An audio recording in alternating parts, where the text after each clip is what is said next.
जय हिंद प्यारे बच्चों। उम्मीद है आपकी पढ़ाई बहुत अच्छे से चल रही होगी।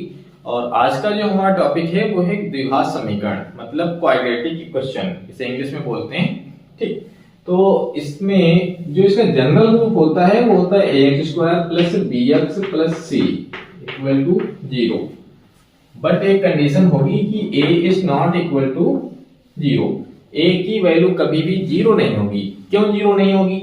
अगर आपने a को 0 कर दिया ना, फिर ये द्विघात कहाँ रह गई? अब तो इसमें जो हाईएस्ट पावर है वो कितनी है? 1 है ना। अब तो ये द्विघात समीकरण ही नहीं है। आपको देखना है जो भी बहुपद दिया होगा उसमें देखना होगा कि जो हाईएस्ट पावर है ना वो क्या होनी चाहिए? वो 2 होनी चाहिए। कोई भी समीकरण लिखी हो अगर उसकी हाईएस्ट पावर 2 है तभी आप कहेंगे कि हाँ द्विघात समीकरण है, वरना आप द्विघात समीकरण से बोलेंगे ही नहीं। तो इसमें घबराने जैसा कुछ है नहीं। हम कुछ एग्जांपल्स लिखते हैं, जैसे ये लिखा है x square plus 4 equal to 0। अच्छा, b और c के टर्म प्रेजेंट है या नहीं उससे मतलब नहीं। वो नहीं भी प्रेजेंट है तब भी हमारी समीकरण द्विघात समीकरण होगी। जैसे यहाँ पर अब b का टर्म है ही नहीं, अगर हम इसे सही से सजा लें तो ये 0x प्लस 4 ऐसा बनेगा ना, फिर भी तो ये द्विघात समीकरण है। b का टर्म 0 है बट ये द्विघात समीकरण तो है, क्योंकि यहाँ पर हाईएस्ट पावर कितनी है? 2 है। अगर यही इक्वेशन हमारी इस प्रकार से लिखी होती कि 3x स्क्वायर इक्वल टू 0, क्या ये द्विघात समीकरण है? आप कहेंगे बिल्कुल है सर, क्योंकि इसमें हाईएस्ट पावर कितनी है? वो तो 2 है। अगर यही लिखा होता है कि x plus 2 equal to 5x square, क्या ये द्विघात समीकरण है? बिल्कुल है। आपको तो हाईएस्ट पावर देखनी है। यहाँ पर हाईएस्ट पावर कितनी है? 2 है, मतलब ये भी द्विघात समीकरण है। तो इस प्रकार से द्विघात समीकरण को आपको पहचान करनी है। सबसे पहले आइडेंटिफाई कर लेना है कि हाँ द्विघात समीकरण है या नहीं है। मेरे ख्याल से अब आप सीख चुके हैं ना। और इधर लिखा है स्क्वायर माइनस 3x प्लस 4, क्या यह द्विघात समीकरण है?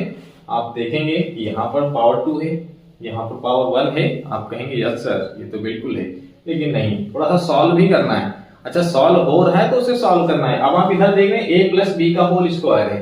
अब a प्लस बी का होल स्क्वायर क्या होता है? ये तो आपने का चार्ट में सीख लिया अच्छे से। a square plus B square plus 2ab होता है ना। अच्छा, a माइनस बी का होल स्क्वायर भी लिख लेते हैं। वो क्या होता है? a square plus B square minus 2ab। मतलब पहले वाले का स्क्वायर लिखना होता है। करना क्या होता है? पहले वाले का स्क्वायर और फिर आप दूसरे वाले का स्क्वायर लिख दें, फिर डबल लिखें पहले और दूसरे का। ठीक, a और b की मल्टीप्लाई। अच्छा, ए स्क्वायर माइनस बी स्क्वायर ये क्या होता है?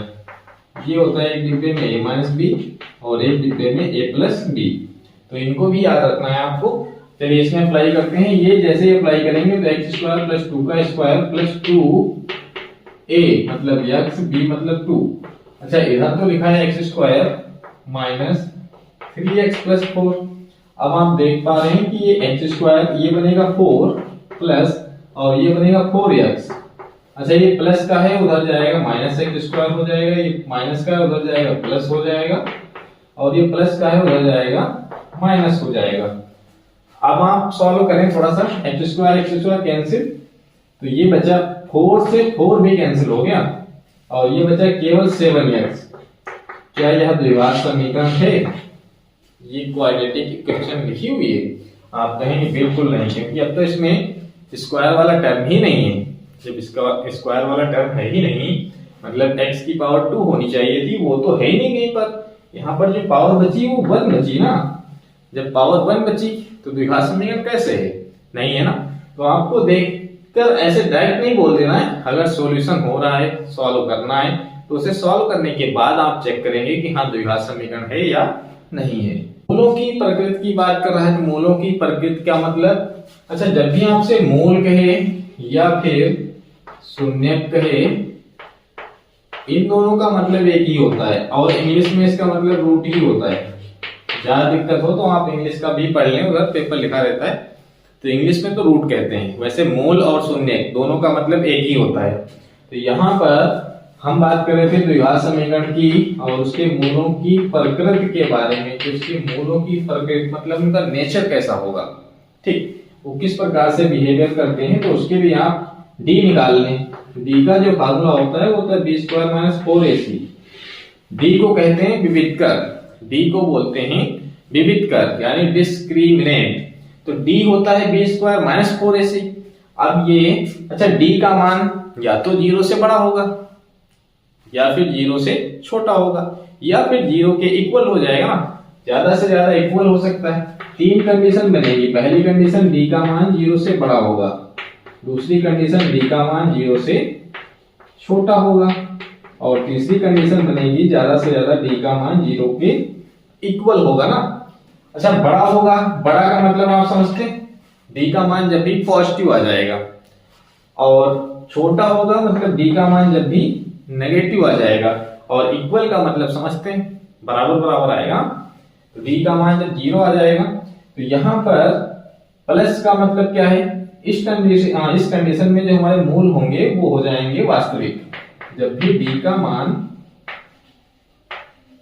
0 से बड़ा आएगा तो मूल होंगे वास्तविक, इस कंडीशन में हो जाएंगे काल्पनिक,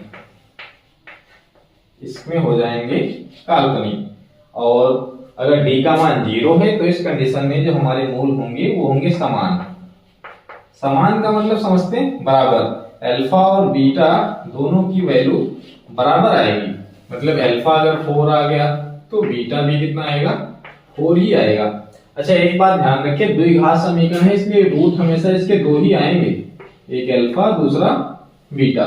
हमेशा अगर त्रिघात समीकरण होती तो रूट कितने आते, हमेशा 3 आते। ठीक, जितनी पावर उतने सॉल्यूशन। अगर त्रिघात है तो इसके 3 रूट आते, अल्फा आता, बीटा आता और गामा आता। तो जब भी जितनी घात होगी आप देख लेंगे उतने ही रूट आएंगे, लेकिन हमें तो द्विघात समीकरण पढ़ना है, 2 ही मूल आएंगे हमेशा, अल्फा और बीटा। गुणनखंड विधि से द्विघात समीकरण मूल ज्ञात करना है। जब भी आप गुणनखंड करेंगे तो गुणनखंड विधि से आपको द्विघात समीकरण के मूल ज्ञात करना है। तो क्वेश्चन हमारा कह रहा है कि गुणनखंड विधि से द्विघात समीकरण के मूल ज्ञात कीजिए। अब गुणनखंड मतलब फैक्टर। अब फैक्टर करने का तरीका क्या होता है, सबसे पहले आप इसकी मल्टीप्लाई करें 1 से, जो भी इसका एक्स स्क्वायर का कोएफिशिएंट है मतलब गुणांक है। तो यहाँ पर तो 1 ही है, 1 और 10 की मल्टीप्लाई करेंगे तो 10 ही आ जाएगा। उसके बाद जो भी आ रहा है उसकी आप उसके फैक्टर करें, तो फैक्टर करेंगे तो 5 और ये 5 से डिवाइड करेंगे तो 1 आएगा। उसके बाद आपको ये साइन देखना है, ये साइन अगर पॉजिटिव है तब तो ये जोड़ने पर मिलना चाहिए x का गुणांक। आपको साइन देखना है c का साइन देखना है। अगर ये पॉजिटिव है तो जोड़ने पर, अगर नेगेटिव है तो घटाने पर। तो आपको घटाने पर कितना मिलना चाहिए, घटाने पर मिलना चाहिए 3। बस इतना ध्यान रखना है कि अगर ये प्लस का होता तो जोड़ने पर, लेकिन यहाँ तो माइनस का साइन है, माइनस का है मतलब घटाने पर आपको कितना मिलना चाहिए, 3 मिलना चाहिए। अच्छा तो आप देख रहे हैं ना सीधे सीधे 5 से अगर हम 2 को माइनस कर दें तो 3 बन जाएगा। बस इतना ही करना होता है, इससे ज्यादा कुछ भी नहीं है। तो आप एक्स स्क्वायर माइनस 3 को सेट कर दें, 5 माइनस 2 एक्स माइनस 10 जैसे लिखा था वैसे ही लिखें, तो ये आ जाएगा एक्स स्क्वायर माइनस 5x। अच्छा ये माइनस जैसे ही ब्रैकेट खोलेंगे ये माइनस माइनस प्लस हो जाएगा, मतलब ये प्लस 2x बनेगा ना, और ये माइनस 10 इक्वल टू 0। अब आप कॉमन करें, दोनों में कॉमन, इधर कॉमन क्या है x है, x कॉमन करेंगे तो x माइनस 5, इधर है 2 कॉमन तो x माइनस 5 बचेगा। उसके बाद ये डिब्बा देख रहे हैं, डिब्बे को आप बाहर खींच लें तो x माइनस 5 कॉमन करेंगे तो x प्लस 2 बचेगा, ये 0 आ जाएगा। अब आप एक बार इफ लगाएं और पहले डिब्बे को 0 पुट करें, जैसे ही 0 पुट करेंगे तो x की वैल्यू 5 आ जाएगी। फिर से इफ लगाएं और दूसरे डिब्बे को आप 0 पुट करें तो x की वैल्यू आ जाएगी -2, यानी कि दोनों मूल आ गए हमारे पास, अल्फा आ गया 5 और बीटा आ गया -2। तो इस प्रकार से ये द्विघात समीकरण के मूल आ गए। ये क्या आ गए, द्विघात समीकरण के मूल।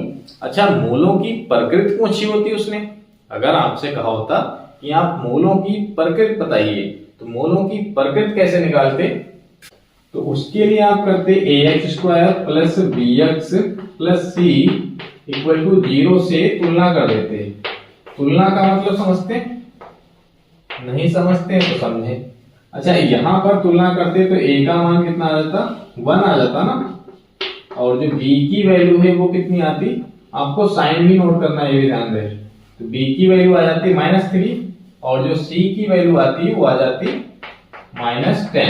ठीक, ये क्वेश्चन थोड़ी सी गंदी हो गई, तो आप ध्यान से देखें। c की वैल्यू आ जाती -10, b की वैल्यू -3 और a की वैल्यू 1। उसके बाद हमने कहा था d निकालिए आप, d निकालेंगे तो b स्क्वायर -4ac। अच्छा, b की वैल्यू है -3 का स्क्वायर -4, a की वैल्यू 1 और c की वैल्यू -10।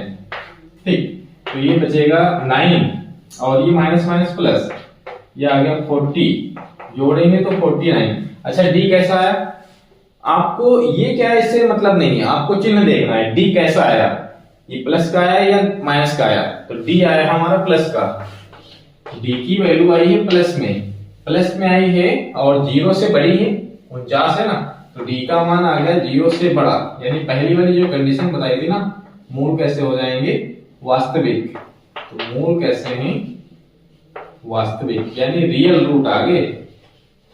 तो जब भी आपसे मूल पूछ ले तो उसके लिए आप d निकालेंगे और d की वैल्यू जैसे ही आ जाएगी उसके बाद जो तीनों फार्मूले बताए थे उसके बेस पर आप बोल देंगे कि वास्तविक है, काल्पनिक है या फिर समान है। बात समझ आई। क्वेश्चन में आपसे कह रहा है 2x² + x + 4 = 0 के मूलों की प्रकृति ज्ञात करनी है। तो मूलों की प्रकृति ज्ञात करनी है तो आप ax² + bx + c = 0 से तुलना कर दो। जैसे ही आप तुलना करोगे तो a की वैल्यू आ जाएगी 2 और b की वैल्यू कितनी आ जाएगी। अच्छा, यहाँ पर जो x का गुणांक है वो है 1, आपको ना दिखता है अगर तो आप b x का जो भी गुणांक है उसे लिख लिया करो, क्योंकि अगर ये x लिखा हुआ है मतलब इसके साथ में 1 है। तो यहाँ पर जो b है, b की वैल्यू है वो है 1 और c की वैल्यू है 4। b की वैल्यू है 1, c की वैल्यू है 4।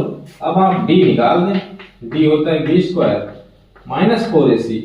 अच्छा, b की वैल्यू है 1 का स्क्वायर -4, a की वैल्यू है 2, c की वैल्यू है 4। तो इसे सॉल्व करेंगे 1 माइनस ये 4 4 जा 16 2 जा 32 आ जाएगा, 4 × 16 × 32। अच्छा, जैसे ही आप माइनस करोगे तो माइनस का 31 बचेगा फिर। तो d का मान पॉजिटिव आया है नेगेटिव, तो d का मान नेगेटिव आ गया ना, मतलब d इज लेस देन 0। इसका मतलब मूल कैसे हो गए, मूल हो गए हमारे काल्पनिक। ठीक, तो मूलों की जो प्रकृति आ गई वो कैसी आ गई, काल्पनिक आ गई। तो मूलों की प्रकृति आप निकाल लोगे अब तो मेरे ख्याल से अब दिक्कत नहीं होनी चाहिए।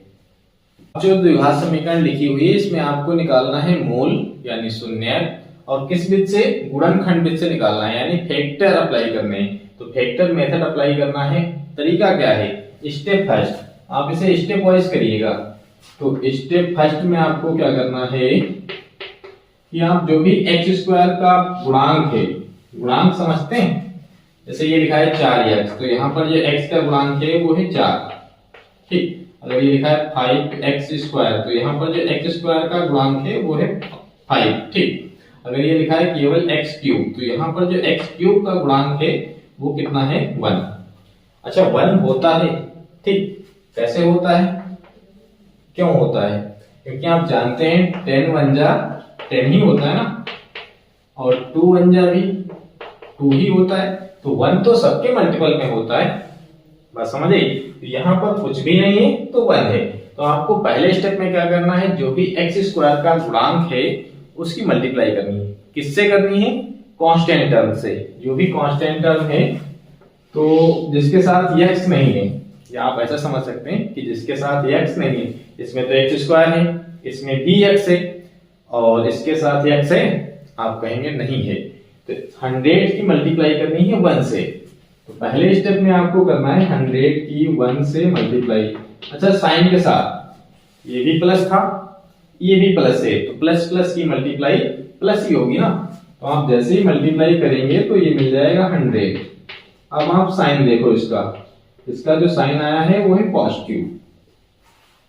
ठीक, स्टेप सेकंड में आपको क्या करना है, स्टेप सेकंड में आपको करना है कि आप इसका साइन देखें। 100 का जो भी चिन्ह है प्लस है या माइनस है। अच्छा, प्लस का आया, इसका मतलब जोड़ने पर। अच्छा, जोड़ने पर मिलना क्या चाहिए, प्लस का मतलब तो आप समझ गए कि जोड़ने पर। अब जोड़ने पर मिलना क्या, जोड़ने पर मिलना चाहिए x का गुणांक, जोड़ने पर x का गुणांक, x का गुणांक जो भी है, तो यहां पर x का गुणांक है 20। बात समझ आई? दोनों स्टेप क्लियर हुए? पहले स्टेप में क्या करना है, 100 की 1 से मल्टीप्लाई करना है साइन के साथ। अगर ये नेगेटिव होता, ये पॉजिटिव होता तो ये नेगेटिव आ जाता, ठीक। अच्छा, यहाँ पर तो पॉजिटिव पॉजिटिव थे तो पॉजिटिव आया। दूसरे स्टेप में क्या करना है, जोड़ने पर आपको x का गुणांक मिलना चाहिए। जो x का गुणांक है वो कितना है, 20 है, ठीक। अब तीसरे स्टेप में क्या करना है आपको, जो भी आपने गुणा किया था ना उसके फैक्टर कर लो, उसके आप कर दो फैक्टर। जैसे ही फैक्टर करोगे तो ये आ जाएगा 50, और इसे 2 से डिवाइड करेंगे 25, और इसे 5 से डिवाइड करेंगे 5, और 5 से डिवाइड करेंगे तो 1 आ जाएगा ना। तो इस प्रकार से इसके जो फैक्टर आए उन्हें सेट करना है। उन्हें कैसे सेट करना है, उन्हें सेट करना है कि जोड़ने पर, यहां देखें, जोड़ने पर कितना मिल जाए 20, और गुणा करने पर, ठीक, ये था गुणा वाला स्टेप, गुणा करने पर 100 मिल जाए। तो जोड़ने पर 20 तभी मिलेगा जब हम 5 की 2 से मल्टीप्लाई कर दें और 5 की 2 से मल्टीप्लाई कर दें, मतलब यहां 10 यहां भी 10, तो 10 और 10 को अगर हम जोड़ देंगे तो 20 मिल जाएगा। अगर हम 10 और 10 की गुणा कर देंगे तब तो 100 मिल जाएगा ना। बात समझ आई? अगर हम जोड़ देंगे तब तो 20 मिल जाएगा, और जैसे ही गुणा करेंगे तो 100 मिल जाएगा। तो ये स्टेप आपको अप्लाई करने हैं। ये पहली बार में इतनी कहानी लिखनी नहीं है, आपको समझनी है। वो तो डायरेक्ट भी जाएगा, जैसे ही आप इसे समझ लेंगे उसके बाद इतनी कहानी लिखने की जरूरत ही नहीं है, ठीक। अब आप इसे सॉल्व करें, मतलब ये 100x² माइनस 20 को हम लिख सकते हैं 10 प्लस 10, अभी तो लिखा 10 प्लस 10 x, और प्लस में 1 है, इक्वल टू है 0। अब आप इसे सॉल्व कर लें, बस सॉल्यूशन है, ब्रैकेट ओपन करेंगे तो 10x माइनस प्लस माइनस, और ये है प्लस का 1। अच्छा, मल्टीप्लाई तो समझते हैं ना, माइनस की अगर माइनस से मल्टीप्लाई करेंगे तो रिजल्ट हमेशा पॉजिटिव आएगा। अगर एक पॉजिटिव है और एक नेगेटिव है तब मल्टीप्लाई हमेशा नेगेटिव ही आएगी। यहां क्या बचेगा फिर ये बन जाएगा। अच्छा, अब आपको कॉमन करना है, इसमें देखेंगे जैसे ही अगर हम कॉमन करेंगे ना, कॉमन करेंगे तो बचेगा 10x, और अंदर भी 10x ही बचेगा। डिवाइड भी करना है, 10 से 100 को डिवाइड करेंगे तब 10 बचेगा, ठीक। और माइनस ये बचेगा 1, माइनस 1 कॉमन करेंगे तो 10x माइनस 1 इक्वल टू 0। अब तो बस सॉल्यूशन है सीधे सीधे 10x माइनस 1। अब आप ये डिब्बा देख रहे हैं, इस डिब्बे को बाहर करें तो ये बच जाएगा 10x माइनस 1, ये बचेगा 10x माइनस 1 इक्वल टू 0। तो दोनों डिब्बे सेम सेम है, एक को 0 पुट कर दें बस, 10x माइनस 1 इक्वल टू 0, यानी x equal to 10 equal to 1, यानी कि x इक्वल टू 1/10। तो इस प्रकार से ये एक आ गया, दूसरा वाला भी यही आएगा। अगर हम इस डिब्बे को 0 पुट करेंगे तब भी ये 1/10 ही आएगा। तो यानी कि दोनों रूट आ गए, एक आया 1/10, दूसरा भी 1/10 आ गया। मूल कैसे आए, समान आए। मतलब यहाँ पर अगर हम d निकालेंगे, विविधकर चेक करेंगे जाकर के, तो उसकी वैल्यू 0 आएगी, तभी तो मूल समान आ रहे हैं। हमने कंडीशन क्या लिखी थी, जब d का मान 0 आएगा तभी ये समान होंगे। इसका मतलब ये समान आ रहे हैं तो d का मान 0 होगा। अगर मूलों की प्रकृति भी पूछ ले आपसे तो b² माइनस 4 इसे अप्लाई करना है, उसके बाद पता चल जाएगा, ठीक है। अगर ये कहानी आपको समझ आई हो तो आप वीडियो को लाइक जरूर करें। अब इस क्वेश्चन को हम थोड़ा सा फास्ट तरीके से करेंगे, ठीक। जो हमने प्रोसेस बताया था वही अप्लाई करना है। इन दोनों की मल्टीप्लाई करेंगे 2 इंटू माइनस 6 की, तो ये आ जाएगा माइनस 12, यानी आपको गुणा करने पर माइनस 12 चाहिए। ये पहला स्टेप कंप्लीट हो गया। और दूसरे स्टेप में क्या बताया था, इसका चिन्ह देखना है। ये नेगेटिव आ गया, मतलब घटाने पर, तो घटाने पर आपको कितना मिलेगा, घटाने पर x का गुणांक। अच्छा, x का गुणांक है 1, तो घटाने पर आपको 1 मिलना चाहिए। बात समझ आई? और तीसरे स्टेप में बताया था जो भी आपने गुणा किया था उसके फैक्टर कर दें बस। फैक्टर करेंगे तो ये आ जाएगा 6, और ये आ जाएगा 3, और ये आ जाएगा 3 1 जा 3। अच्छा, अब तो आप होशियार हो चुके हैं। अब आप बताएं कि घटाने पर 1 बन जाए, इन्हें इस प्रकार से सेट करना है हमें कि घटाने पर 1 बन जाए। तो घटाने पर 1 तभी बनेगा जब इसे 4 बना लेंगे। अच्छा, 2 की 2 से मल्टीप्लाई करेंगे तो 4 आ जाएगा, ये तो आ गया 4, और 4 से 3 को माइनस कर देंगे तो 1 बचेगा। तो हमने सेट कर लिया, 4 से 3 को माइनस करेंगे। अच्छा, 4 और 3 की मल्टीप्लाई करेंगे ना तब भी 12 बन जाएगा, ये भी ध्यान रहे। तो बस इसे रिप्लेस कर दें आप, ये 2x² plus 4 minus 3 x minus 6 equal to 0। अच्छा, ये 2x² plus 4x minus 3x minus 6 equal to 0।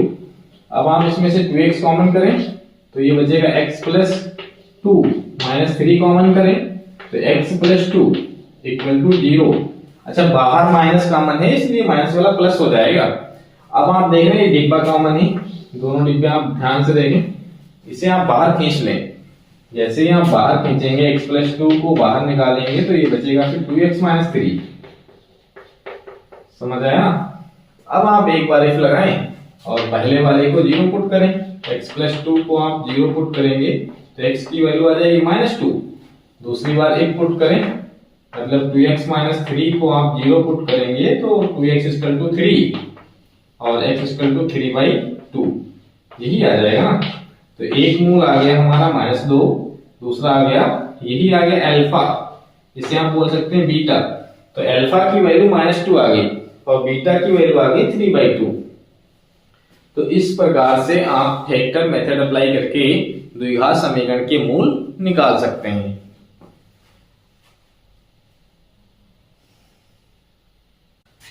अब हम देखेंगे पूर्ण वर्ग विधि, मतलब परफेक्ट स्क्वायर मेथड। इस मेथड में हम सीखेंगे कि परफेक्ट स्क्वायर कैसे बनाते हैं। परफेक्ट स्क्वायर मतलब पूर्ण वर्ग विधि, ठीक से देखेंगे और इस मेथड को सीखना बहुत जरूरी है। तो इसमें आप क्या करेंगे, जैसे हमारे पास ये लिखी है द्विघात समीकरण, ठीक। अब सबसे पहला काम आपका क्या होगा कि जो भी x² का गुणांक है उससे आप इसे डिवाइड कर दें। तो x² का जो गुणांक है उससे आप इसे डिवाइड करेंगे तो कुछ ऐसा दिखेगा, कुछ ऐसा रूप आपको दिखाई पड़ेगा। अब क्या करना होगा, अच्छा ये तो a कैंसिल हो गया, मतलब ये बन गया x² plus b/a x plus c/a equal to 0। अगले स्टेप में क्या करना होगा, जो x का गुणांक है, जो भी x का गुणांक है उसका आधा करें। आधा कैसे करते हैं आप समझते हैं कि अगर हम 1 की बात करें तो 1 का आधा हो जाएगा 1/2। अगर 2 लिखा है 2 का आधा कितना हो जाएगा 2/2। अगर 3 लिखा है तो 3 का आधा 3/2। तो मैथमेटिक्स में आधा करने के लिए 1/2 से आप मल्टीप्लाई कर दें। जो भी डिजिट लिखा है ना, हमने 2 को या फिर 1/2 या फिर 2 से डिवाइड कर दें या फिर 1/2 से मल्टीप्लाई कर दें। तो हमने 3 को मल्टीप्लाई किया था ना 1/2 से, तो ये आधा मिल गया हमें 3/2। तो यहाँ पर जो आधा करना है हमें b/a का करना है, तो b/a का आधा करने के लिए 1/2 से मल्टीप्लाई कर दें, मतलब ये बन जाएगा फिर b/2a। तो आधे का वर्ग, ध्यान से सुनिएगा, आधे का वर्ग जोड़ना है, आधे का वर्ग घटाना है। तो आपको करना क्या है, x² लिखें प्लस b/a x। अच्छा, ये साइन देखें प्लस का है तो जोड़ लें पहले, मतलब b/2a का होल स्क्वायर जोड़ दें और उसके बाद घटा दें, b/2a का होल स्क्वायर माइनस कर दें, तो ये बन जाएगा c/a इक्वल टू 0। अब आप ध्यान से देखेंगे तो कुछ ऐसा नजारा दिखाई पड़ेगा। ये आपको परफेक्ट स्क्वायर दिख रहा है, ये आपको x प्लस b/2a का होल स्क्वायर दिख रहा होगा। अच्छा, इसे तो आप कलर कर लें, मतलब ये बन गया x प्लस b/2a का होल स्क्वायर, और इसे भी सॉल्व कर लें तो ये -b²/4a² और ये है प्लस c/a इक्वल टू 0। अच्छा, इसमें एलसीएम लेंगे तो इसमें 4 और साथ ही साथ a से भी मल्टीप्लाई करेंगे ना, मतलब 4 से मल्टीप्लाई 4 से डिवाइड, और a से मल्टीप्लाई किया है ऊपर नीचे, तो नीचे तो a स्क्वायर बन जाएगा ना। ये लिखा था c अपॉन a, हमने इसमें 4 से मल्टीप्लाई कर दिया, a की कमी थी, यहाँ a स्क्वायर था तो a से भी मल्टीप्लाई कर दिया, तो फाइनली बन गया 4ac अपॉन 4a स्क्वायर। बात समझ आया? नहीं समझ आया? अब आपको क्या करना है, यहाँ पर x plus B upon 2a का होल स्क्वायर लिखा है, और इसे थोड़ा सा ध्यान से देखेंगे। अच्छा, ये माइनस का उधर ले चलते हैं, प्लस का हो जाएगा B square upon 4a square, और ये प्लस का है माइनस का हो जाएगा 4ac अपॉन 4a स्क्वायर। अच्छा, एलसीएम सेम है तो B square minus 4ac upon 4a square. अच्छा, इसमें से स्क्वायर को उधर ट्रांसफर कर दें, स्क्वायर है तो अंडर रूट आ जाएगा, और इधर बचेगा x plus B upon 2a। इतनी बात क्लियर हुई? अब आप इसे थोड़ा सा और सॉल्व करें, b अपॉन 2a, तो ये बन जाएगा, ऊपर तो बनेगा under root B square minus 4ac upon, अच्छा 4a स्क्वायर है तो ये आ जाएगा 2a, 4a स्क्वायर रूट से बाहर निकलेगा तो 2a बचेगा, और साथ ही साथ प्लस माइनस। अब आपको क्या करना है अगले स्टेप में, ये प्लस का है इसे भी ट्रांसफर कर दें तो माइनस का हो जाएगा, b upon 2a plus minus under root B square minus 4ac upon 2a। ये बन जाएगा x equal to minus b और plus minus under root B square minus 4ac upon 2a। अच्छा, यहाँ पर एलसीएम सेम है 2a, तो ये minus b plus minus under root B square minus 2a, यही बन जाएगा परफेक्ट स्क्वायर मेथड, क्योंकि यहाँ से जब हम x की वैल्यू निकालेंगे तो एक तो पॉजिटिव आ जाएगी, मतलब माइनस b और plus under root B square minus 4ac upon 2a, और एक बार नेगेटिव साइन लोगे तब ये नेगेटिव आ जाएगी, माइनस में आएगा ना, ये प्लस माइनस लगा हुआ है तो एक प्लस की और एक माइनस की। हालांकि ये अलग अलग नहीं करना है, ये सॉल्यूशन हो जाएगा उसके बाद करना है, तो अलग अलग नहीं लिखना है। ठीक, हमने लिख दिया। अच्छा, ध्यान से देखेंगे तो एक चीज और नजर आ रही होगी, ये बी स्क्वायर माइनस 4ac, इसे हमने क्या लिखा था स्टार्टिंग में, इसी को तो डी कहते थे, बी स्क्वायर माइनस 4ac को ही डी कहते थे। तो अगर इस टाइप से लिखा मिल जाए कि x equal to minus B plus minus under root D, तो घबरा नहीं जाना है, ठीक है। हाय दैया वाली फीलिंग ना आए कि हाय दैया अब क्या हुई, हमने तो देखा ही नहीं कभी से, तो ऐसा नहीं है कि ये है माइनस बी और प्लस माइनस लगा हुआ है, चिन्ह प्लस माइनस के अपॉन में माइनस 1, तो बी स्क्वायर माइनस 4ac को ही हम डी बोल सकते हैं, तो ये तो डी बन जाएगा। जैसे ये डी बन जाएगा तो लिखने का स्टाइल थोड़ा सा अच्छा लगेगा ना, मतलब अब कम लिखना पड़ेगा आपको, ज्यादा नहीं लिखना पड़ेगा, तो विविध कर पहले ही निकाल लेना है। जब भी आपको परफेक्ट स्क्वायर लगाना हो तो उसके लिए आप डी की वैल्यू पहले ही निकाल लें, उसके बाद इसे सॉल्व कर दें डायरेक्ट। इसी को बोलते हैं हम श्रीधराचार्य, इसी को बोलते हैं श्रीधराचार्य मेथड। तो चलो इधर ही लिख देते हैं, इसी को बोलते हैं श्रीधराचार्य। अच्छा, श्रीधराचार्य जी ने इसे सबसे पहले सॉल्व किया होगा, तभी उनका नाम आ गया श्रीधराचार्य मेथड। तो इस प्रकार से आप ये परफेक्ट स्क्वायर मेथड अप्लाई करेंगे। चलिए क्वेश्चन करते हैं जिससे चीजें और क्लियर हो जाएं। अच्छा, इस क्वेश्चन को कह रहा है कि पूर्ण वर्ग वृत्त से हल करिए। अब 2x square minus 5x plus 3 equal to 0 लिखा है, पूर्ण वर्ग वृत्त से हल करना है। तो सबसे पहले आप ऐसा करें, x square plus bx plus c equal to 0, ये फार्मूला लगाएं और इससे तुलना करें। जैसे ही आप तुलना करेंगे ना, आपको मिल जाएगा a की वैल्यू मतलब 2, b की वैल्यू मतलब 5 और c की वैल्यू मतलब 3। तुलना तो कर लेंगे ना, ये a की वैल्यू और b की वैल्यू -5, c की वैल्यू 3। अब आप डी निकाल लें। पहले सबसे पहला काम है डी निकालें। ठीक, अच्छा बी की वैल्यू है -5, तो -5 का स्क्वायर बन जाएगा। -4, ए की वैल्यू है 2 और सी की वैल्यू है 3। ए 2 है, सी 3 है ना, तो सी की वैल्यू फिल कर देंगे। अब इसे सॉल्व करें, ये बनेगा 25 माइनस ये 4 दूनी 8 भी 24, मतलब जो डी की वैल्यू आई है वो आ गई 1। डी की वैल्यू कितनी आ गई? 1 आ गई। अब आप श्रीधराचार्य अप्लाई करते हैं सीधे सीधे श्री, अच्छा इसे द्विघाती सूत्र भी बोलते हैं श्रीधराचार्य से। अब श्रीधराचार्य जी ने क्या कहा था कि x minus B plus minus, अच्छा यहां ध्यान रहे मूल जो आगे वो वास्तविक हैं तभी ये सूत्र अप्लाई करेंगे, वैसे तो अप्लाई ही नहीं करेंगे। तो √d अपॉन 2a, अभी हमने इसका प्रूफमेंट किया था, इस वाले फार्मूले को अभी हमने प्रूफ किया था। अच्छा -b, b की वैल्यू कितनी है? -5 लिखी हुई है, और प्लस माइनस √d की वैल्यू है 1 अपॉन में 2, a की वैल्यू है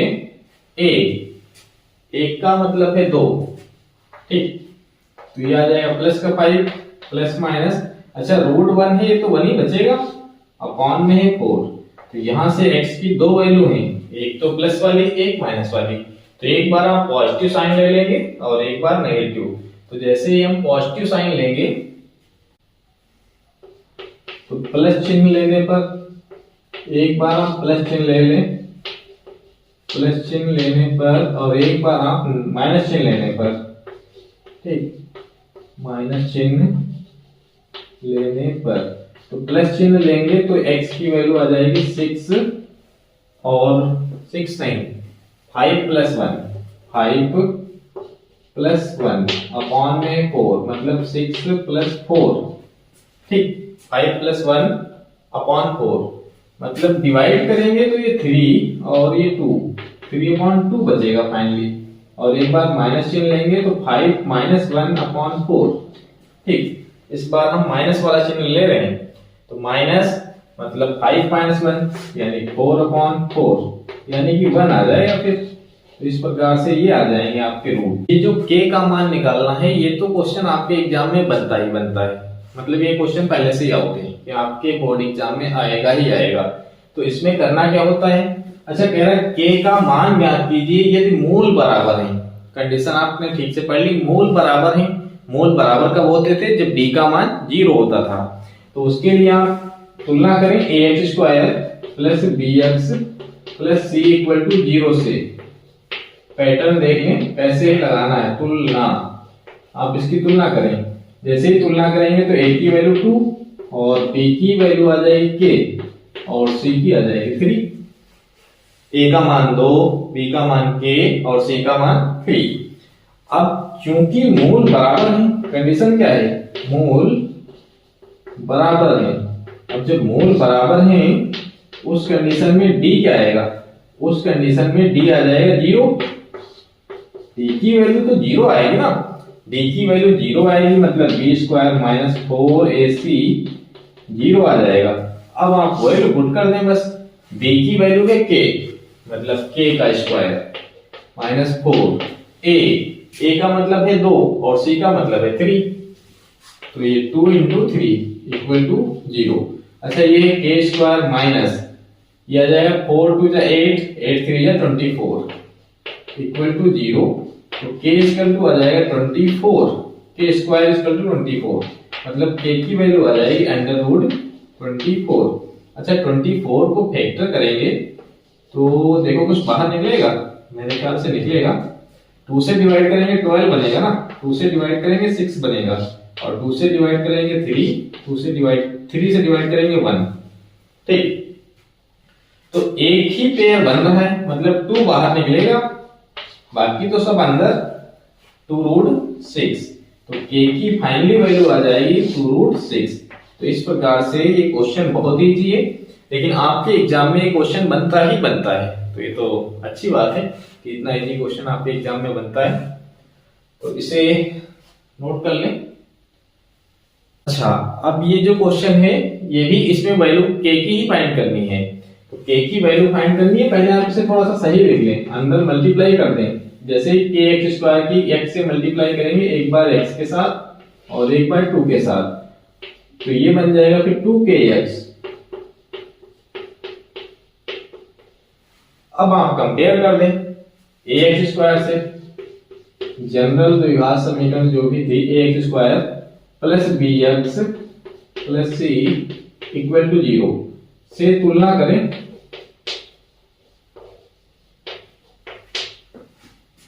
अच्छा, तुलना करने पर जैसे ही तुलना करेंगे तो a की वैल्यू मिल जाएगी k और b की वैल्यू मिल जाएगी, b की वैल्यू कितनी मिलेगी, 2k है x का मल्टीपल, ध्यान रहे। तो b की वैल्यू 2k और c की वैल्यू मिल जाएगी 6।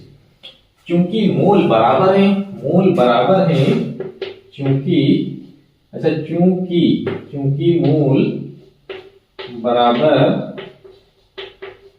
हैं, अब जब मोल बराबर हैं उस कंडीशन में d की वैल्यू 0, d की वैल्यू 0 मतलब b स्क्वायर माइनस 4ac 0 हो जाएगा ना, तो ये तो हो गया 0। अब आप वैल्यू पुट कर दें बस। जैसे ही आप वैल्यू पुट करेंगे तो b की वैल्यू है 2k, 2k का स्क्वायर बनेगा, माइनस 4a की वैल्यू है k और c की वैल्यू है 6 इक्वल टू 0। इसे सॉल्व करें। अच्छा, ये बनेगा 4k स्क्वायर और माइनस ये बनेगा 24k।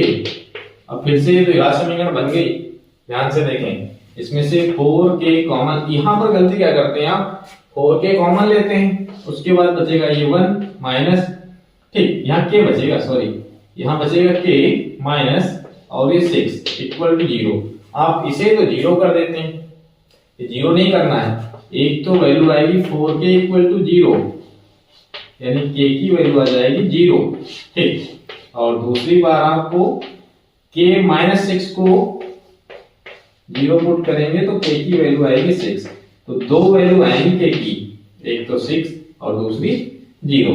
अगला क्वेश्चन कह रहा है एक समकोण त्रिभुज की ऊंचाई के आधार से 7 सेंटीमीटर कम है तो अन्य दो भुजाएं ज्ञात कीजिए। यदि कर्ण 13 सेंटीमीटर है, यानी कि समकोण त्रिभुज आप समझते हैं जिसमें एक कोण 90 डिग्री होता है, एक राइट एंगल ट्राइंगल होना चाहिए ना, मतलब ये एंगल 90 डिग्री है और ए बी सी इसका नामकरण करते हैं। अच्छा, आधार से 7 सेंटीमीटर कम है तो आप आधार मान लीजिए x है, तो माना आधार कितना है, जो भी जानकारियां हैं लिखें, माना आधार x सेंटीमीटर है, ठीक, और ऊंचाई आधार से 7 सेंटीमीटर कम है, मतलब ए बी कितनी आ जाएगी, वो 7 सेंटीमीटर कम हो जाएगी, तो ऊंचाई कितनी आ जाएगी, ऊंचाई आ जाएगी फिर x माइनस 7 सेंटीमीटर। और कह रहा कर्ण 13 सेंटीमीटर है, कर्ण तो दिया है, ठीक। अब आप त्रिभुज एबीसी में पाइथागोरस प्रमेय अप्लाई करें। त्रिभुज एबीसी में पाइथागोरस प्रमेय,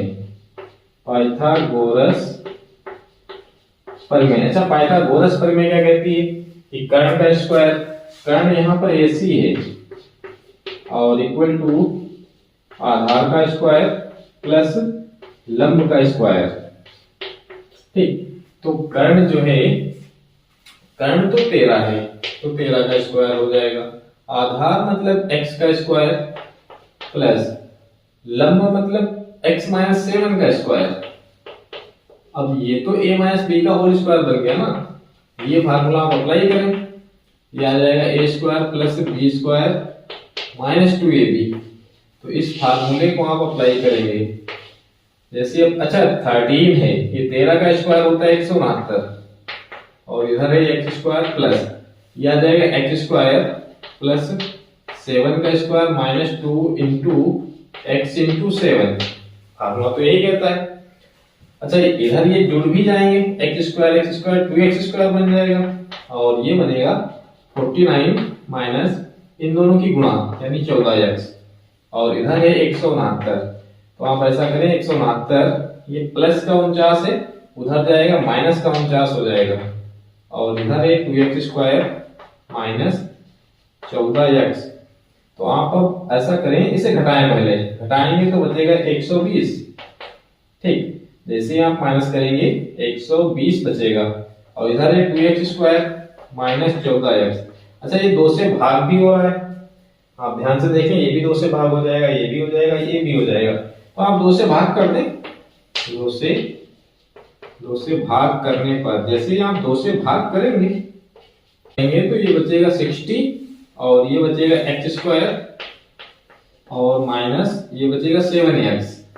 ठीक, अब इसे आप x² माइनस 7x, अच्छा ये प्लस का इधर आएगा माइनस हो जाएगा, इक्वल टू 0। उसके बाद फैक्टर करने हैं। अब फैक्टर करने हैं तो 60 के फैक्टर करिएगा, मतलब ये बन जाएगा, वैसे तो 12 और 5 आएगा, आप ध्यान से देखें इसे। तो x² माइनस 12 में से 5 को माइनस कर देंगे तो 7 बच जाएगा फिर तो, और इधर ये x² माइनस 12x, अच्छा minus minus plus, minus 60 equal to 0, ये 60 है। अब इसमें से x कॉमन करेंगे तो x माइनस 12 प्लस 5 कॉमन लेंगे तो x माइनस 12, अच्छा x माइनस 12 कॉमन करेंगे तो x प्लस 5 बचेगा इक्वल टू 0, मतलब x की वैल्यू आ जाएगी। फिर एक बार आप x माइनस 12 को 0 पुट करें, पहला डिब्बा, मतलब x की वैल्यू आ जाएगी 12 सेंटीमीटर, और इफ लगाएंगे, ये दूसरा है x plus 5, x plus 5 equal to 0 पुट करेंगे तो x की वैल्यू माइनस 5 आ जाएगी। ये तो अमान्य हो जाएगा, क्योंकि लंबाई कभी भी माइनस में नहीं होती। तो हमें जो आधार मिल गया ना, त्रिभुज का आधार आ गया है, वो आया है 12 सेंटीमीटर, और जो ऊंचाई आ जाएगी, ऊंचाई 5 सेंटीमीटर कम थी, तो 12 माइनस 5 मतलब 7 सेंटीमीटर। फाइनली यही आंसर आएगा ना, तो आप समझ गए ना। अच्छा, ये क्वेश्चन बहुत इंपॉर्टेंट है, आपके बोर्ड एग्जाम के पर्पज से बहुत इंपॉर्टेंट क्वेश्चन है, तो इसे ठीक से रिवाइज कर लेना। ठीक है, आज के लिए इतना ही। अब क्वाड्रेटिक के क्वेश्चन में बस इतना ही था, ये सबसे इंपॉर्टेंट जो क्वेश्चन थे वो हमने करवा दिए हैं। आपके बोर्ड एग्जाम में लगातार क्वेश्चन बन रहे हैं, तो आप प्रैक्टिस करते रहिएगा और एग्जाम में अच्छे नंबर लेकर आए। अच्छा, वीडियो अगर अच्छी लगी हो तो चैनल को सब्सक्राइब करें, वीडियो को लाइक करें। ठीक है, धन्यवाद, जय हिंद।